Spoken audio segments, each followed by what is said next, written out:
వరంగల్ జిల్లా Kaloji health university సమీపంలో medico parents association నిరసనకు దిగింది. ప్రైవేట్ మెడికల్ కాలేజీలు నిబంధనలకు విరుద్ధంగా అధికమైన ఫీజులు వసూలు చేస్తున్నారని ఆరోపించింది. వెంటనే ప్రైవేట్ మెడికల్ కాలేజీల అక్రమ వసూళ్లపై విచారణ జరపాలని డిమాండ్ చేసింది. లేని పక్షంలో న్యాయం జరిగేంత వరకు పోరాడుతామని స్పష్టం చేసింది.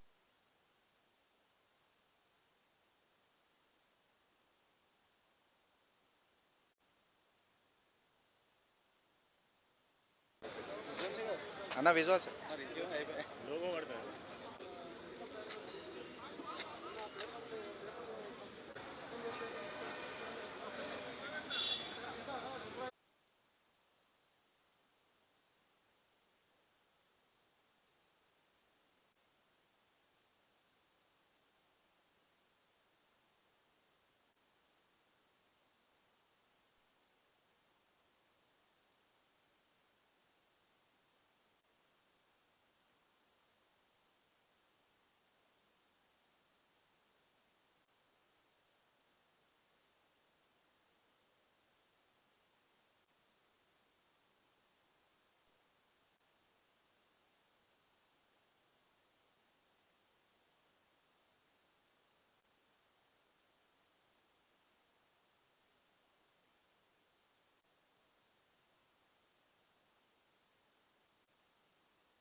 మెడికల్ కాలేజ్ ఆర్థిక అరాచకాలని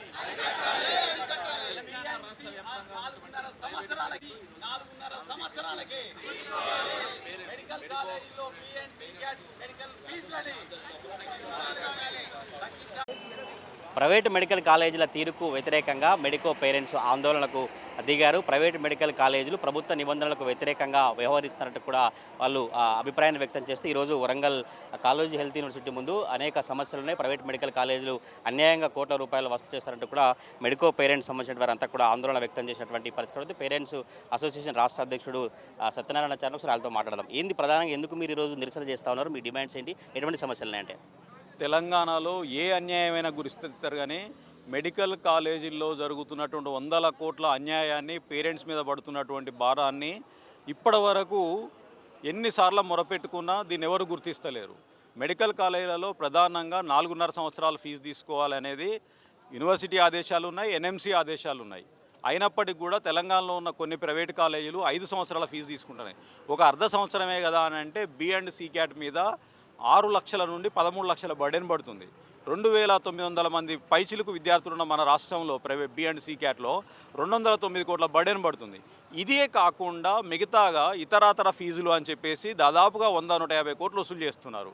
అంటే ఓవరాల్గా పేరెంట్స్ మీద అన్నెసెసరీగా 300 కోట్ల పైచిలుకు బర్డెన్ పడుతుంది. అయినప్పటికీ కూడా ఎంత మొరపెట్టుకున్నా తెలంగాణలో ఉన్న ప్రైవేట్ మెడికల్ కాలేజీలు అన్నీ కూడా ఆల్మోస్ట్ ఎమ్మెల్యేలు, ఎంపీలు, రాజకీయ నాయకుల చేతిలో ఉండేసరికి ఏం పట్టించుకునే నాదుడే లేకుండా పోయింది. యూనివర్సిటీ ఆదేశాలను అయితే ఉట్టిగా తీసి పక్కకు పడేస్తున్నారు. ఏప్రిల్ 2వ తారీఖు నాడు మీరు ఎట్టి పరిస్థితుల్లో 4.5 సంవత్సరాల కంటే ఎక్కువ ఫీజు తీసుకోవద్దని యూనివర్సిటీ ఆదేశాలు ఇస్తే 5వ తారీఖు నాడు పేరెంట్స్కు లెటర్స్ ఇచ్చిర్రు మెడికల్ కాలేజీలు. అరే యూనివర్సిటీ లెటర్ ఇచ్చినా కనీసం ఒక వారం కూడా, ఒక నెల కూడా సరే చూద్దామని కూడా లేకుండా 3 రోజులకే యూనివర్సిటీ ఆదేశాలను లెక్క చేయకుండా 5 సంవత్సరాల ఫీజు కట్టాల్సిందే, మీరు ఇంకో 1 ఇయర్ డ్యూ ఉన్నారని ఫైనల్ ఇయర్ పేరెంట్స్ అందరికీ కూడా కడితే ఒక్కొక్క పేరెంట్కు 6 లక్షల నుండి 13 లక్షల బర్డెన్ పడుతుంది. కొడుకునో బిడ్డనో డాక్టర్ని చేయాలన్న కళతోటి ఆస్తులు అమ్మి కడుతుంటే చివరికి వచ్చేసరికి చదువును మాన్పించే పరిస్థితి ఏర్పడుతుంది. కాబట్టి యూనివర్సిటీలో ఈరోజు లెటర్ ఇస్తూ భవిష్యత్తులో ఇది ఇక్కడికే ఆగకుండా అవసరమైతే కోర్టుకు వెళ్ళైనా విద్యార్థుల యొక్క తల్లిదండ్రుల హక్కులను, అదనపు భారాన్ని తగ్గించుకోవడానికి ప్రయత్నం చేస్తామని తెలియజేస్తున్నా. నేను మెడికో పేరెంట్స్ అసోసియేషన్ రాష్ట్ర అధ్యక్షులు మల్లో సత్యనారాయణ. ప్రధానంగా ఏ సమస్యలు మేడం మీరు అధికారుల దృష్టి తీసుకెళ్తే వాళ్ళు ఏం చెప్తున్నారు? వాళ్ళు ఏం చెప్తున్నారంటే ఇది మీరు ఇయర్స్తో సంబంధం లేదు, మేము కాలేజ్కి ఒక లంసమ్ అమౌంట్ ఫిక్స్ చేస్తాము, దాన్ని మీకోసం పేరెంట్స్ మంచి కోసం వాళ్ళు ఈక్వల్గా డివైడ్ చేశారని వాళ్ళు ఏదైతే జీవో ఇచ్చారో దాన్ని జస్టిఫై చేస్తున్నారు అంతే. మాకు ఎక్కడా కానీ కాలేజ్కి మేము అడ్మిషన్ తీసుకునేటప్పుడు కానీ అలాట్మెంట్ కట్టప్పుడు కానీ ఎక్కడా మాకు లంసమ్ అమౌంట్ మెన్షన్ లేదు. ఇయర్లీ మీ ఫీజు ఇంత, ఎన్ఎంసీ కూడా యూనివర్సిటీ ఇచ్చిన నోటిఫికేషన్ ఏంటి, ఫర్ ఎంబీబీఎస్ 4.5 years మీరు పే చేయాలి, మాకు ఇయర్లీ ఫీజు ఇంత అని. అండ్ మా ఒక ఇయర్కి 11.55, ఒక నెక్స్ట్ ఇయర్కి వచ్చేటోటికి 12, అలా ఫిక్స్ దాన్ని బట్టి ఉంటుంది. సో ఇయర్కి మాకు 12 lakhs అని చెప్పినా కూడా 4.5 yearsకే పే చేస్తాం కదా, మళ్ళీ 5 yearsకి పే చేయడం లేదు కదా.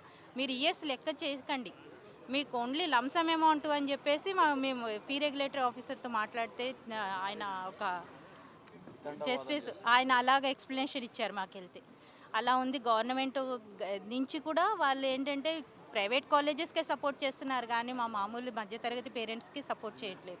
యూనివర్సిటీ ఇచ్చింది నోటిఫికేషన్, కానీ ప్రైవేట్ కాలేజెస్ అది అమలు పరుస్తుందా లేదా అనేది చూడాల్సిన బాధ్యత కూడా యూనివర్సిటీదేగా. అది కూడా యూనివర్సిటీ చేయాలి కదా.